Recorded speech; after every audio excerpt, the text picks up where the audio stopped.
Pinatay ng sariling pressure at disappointment kong ihahalin tulad.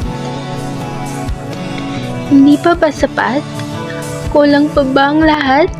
Ginawa ko naman ang lahat-lahat.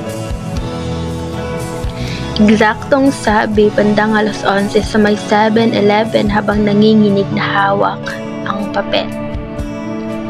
Panay punas ng luha, halata sa mga mata ang lungkot at bighati. Kung wala ka na sa aking tabi. Nooy nagising ng 6:00 ng umaga, agaran akong nag-ayos at pumasok na sa eskwela. Nasa labas pa lamang ako ay rinig ko ang usapang suicide.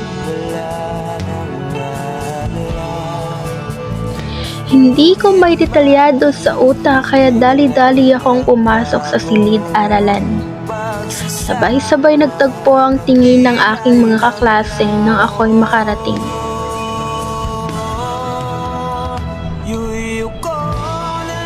Tumingin sa akin na tila ba nakikiramay. Hindi ko mawari kung anong nangyayari nang biglang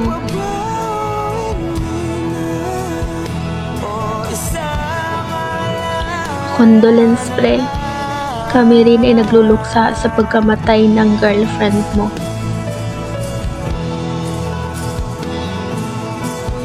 Gulat akong kiningnan siya ng masama. Huwag kang magsalita ng ganyan sa ex-girlfriend ko. Banta ako sa kanya. Kinabahan akong maintindihan ng lahat. Nang tinutukoy nila ay siya. Dinampot ko ang bag at dali-daling tumakbo papuntang bahay nila.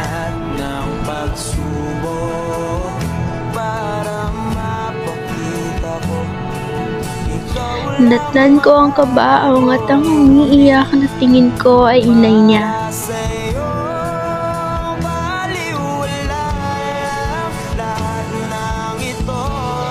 At ang mga katagang, bakit mo ko iniwan?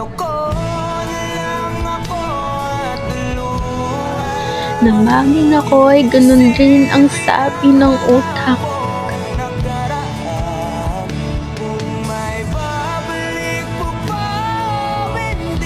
Nakatitig, nanginginig, humihiling na sana panaginip lang lahat ng ito. At tuluyang bumagsak ang luha na maging ako ay gumungo ang mundo.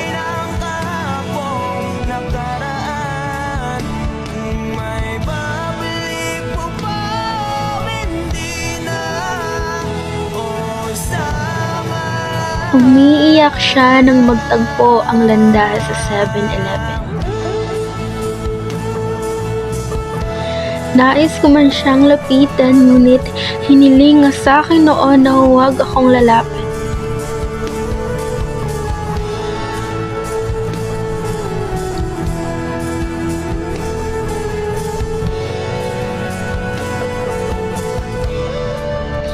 Binagsak ng professor ang ex-girlfriend ko. Ang hawak niyang papel noon ay resulta ng exam niya.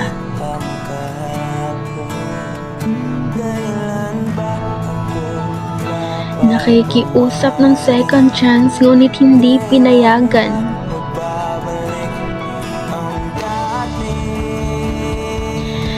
Nagpakamatay siya nang malamang hindi siya kasali sa magsusuot ng itim na toga.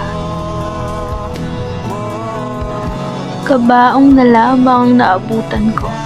Hindi ko man lang siya natulungang nairesolba ang problema niya.